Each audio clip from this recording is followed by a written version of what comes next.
São coisas complexas. Eu primeiro quero dizer o seguinte: 64 é um golpe na espinha dorsal da esquerda brasileira, esquerda revolucionária. Mesmo perceber ser um partido reformista naquele momento, é uma esquerda articulada, que tinha uma capilaridade enorme. O golpe é uma paulada, é uma derrota do projeto da esquerda brasileira. Eu diria do Partido Comunista, PCB, Partido Comunista Brasileiro. É uma derrota de larga, é por isso que o meu próximo livro é esse, né? É um estudo sobre a larga duração da transição. Porque é uma derrota de larga duração, como diria o Brodel, de longo do rei. Porque é uma derrota onde o que isso cumpre? O projeto de aliança com a burguesia nacional, o projeto de revolução democrática, das etapas, né, de uma revolução etapista, primeiro a revolução democrática burguesa, depois a revolução socialista, né?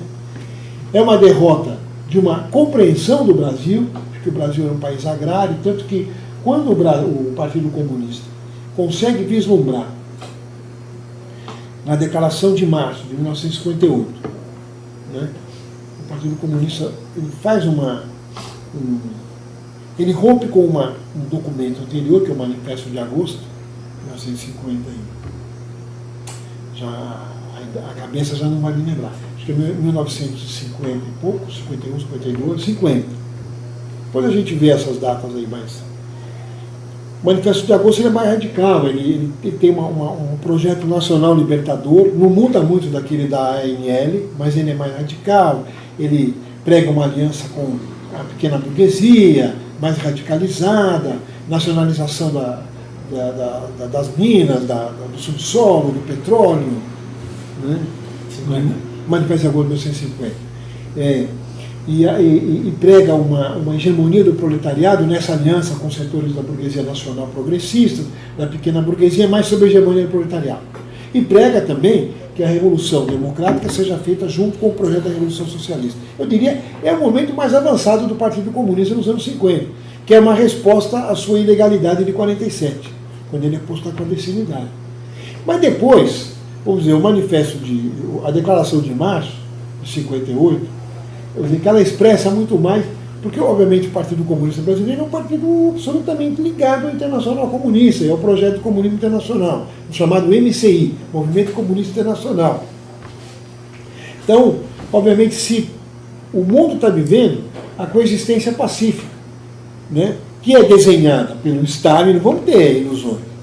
Quando o Stalin vai lá, em alta hipótese, de 43, e diz, olha, eu quero participar do processo de reconstrução da Europa, com toda a razão, 20 milhões de mortos, 23 milhões de mortos na União Soviética, destruição do parque industrial, e a Rússia e a União Soviética tinha ganho. Na verdade, começa a ganhar a guerra ali, quando ele vai em marcha sobre Berlim, a vitória de Stalingrado, né? E depois de Stalingrado marcha-se sobre Berlim, toma-se o bunker, né? E tal. Obviamente é legítimo, mas o que é ilegítimo no Stalin? É atrelar o movimento comunista, o movimento revolucionário do mundo ao projeto nacional, à razão de Estado soviética. Não, ele obriga os comunistas italianos que tinham então feito a reforma agrária no sul, tomado as fábricas no norte, obriga eles a devolverem para os patrões e entregar as armas, né? Força o Tito a entregar as armas. O Tito fala, mas nem pensar, não vou nem falar o que ele falou de verdade, mas nem pensar, ó, para você. Faz com que os gregos, os comunistas gregos, em armas, com o exército das montanhas, entreguem as armas, os gregos não integram, e ele deixa que os ingleses massacrem os ingleses, os comunistas gregos, e atrela, e faz com que os maquis franceses, a resistência francesa, os partisãos, entreguem as armas, quer dizer, depois ele subsume o movimento comunista internacional a uma razão de Estado e comete um crime contra a Revolução, no modo de entender, contra a Revolução Socialista, o Estado. Mas mais do que isso, ele obriga que os partidos comunistas ocidentais se transformem em partidos da ordem, que façam eleições burguesas, tal. E isso veio para o Brasil. A ideia da coexistência pacífica veio para o Brasil. Então a ideia que o Brasil, que o PCB, por exemplo, no manifesto da Declaração de Março, perdão, 58, vai dizer, não é possível o socialismo através da via pacífica. E vai fazer, e essa linha é derrotada em 64. Quando a linha é derrotada, qual é a consequência do golpe de 64 no âmbito da esquerda? As divisões do Partido Comunista, as várias divisões, você começa com o PCdoB, que rompe, mas não rompe. Não rompe com o etapismo, não rompe com o stalinismo, não rompe, né? Não rompe, mas não rompe. E pior, não consegue fazer o que a Declaração de Março faz. Consegue perceber que o Brasil não é mais um país agrário, que agora é um país com alto grau de desenvolvimento industrial. Isso a Declaração de Março de 58 faz. Né? Ou seja, até se aproxima um pouquinho da teoria da dependência, se é que você quer uma definição melhor, a Declaração de Março. O PCdoB não. Tanto que ele quer fazer o cerco da cidade pelo campo, ele vai para a guerrilha do Araguaia e se destroça. Né? É derrotar, tragicamente derrotar, onde são mortos quadros importantes do proletariado, né? Sem nenhuma... Não havia necessidade dessa aventura, o aventureirismo, e até hoje eu espero a autocrítica do PCdoB sobre esse equívoco do Araguaia, onde se perderam quadros importantes do proletariado, né? Como Maurício Grabois, como, enfim, né, o Olímpio, né? Como, enfim, como Oswaldão, como Dina e outros caras outros revolucionários importantes. Esse é a primeira ruptura, 62, você vai ter a dissidência da Guanabara, que vai gerar o MR8, você vai ter a dissidência do Marighella, que vai gerar a ANN, você vai ter a VPR, você vai ter a POLOP, vários grupos que saem, vamos dizer, fazem a crítica do reformismo através do confronto armado. Todos são destruídos, derrotados, né, tragicamente derrotados com a morte desses militantes, e não se consegue, né, por um largo tempo, dar a resposta política de esquerda à porrada, né, à burdoada que a burguesia deu no movimento socialista e comunista revolucionário. Aí as greves do final dos anos 70 dão um novo alento. Bom, você tem o polo mais avançado do capitalismo brasileiro, no ABC, tem uma nova classe trabalhadora, tem um novo sindicalismo, mas ele é um sindicalismo cheio de problema. Primeiro porque os velhos militantes sindicais, socialistas e comunistas, ou estavam mortos, ou presos, ou exilados. O núcleo novo que surge é o núcleo economicista, que é o núcleo da aristocracia operária, do núcleo do Lula, né, do Vicentinho, do povo todo lá que vai. E aí esse grupo da esquerda armada, derrotado, esfacelado, opa, que legal, vai apoiar esse movimento, fundam o PT, né?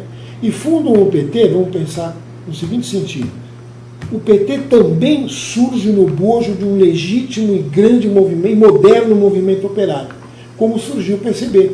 O PCB é resultado das greves, da greve de 17, do movimento de 18 no Rio de Janeiro, do movimento operário, e que surge um partido comunista. Então, tanto o PCB como o PT surgem como partidos legítimos de um grande, principalmente o PT na modernidade, um grande e poderoso movimento de massas, operário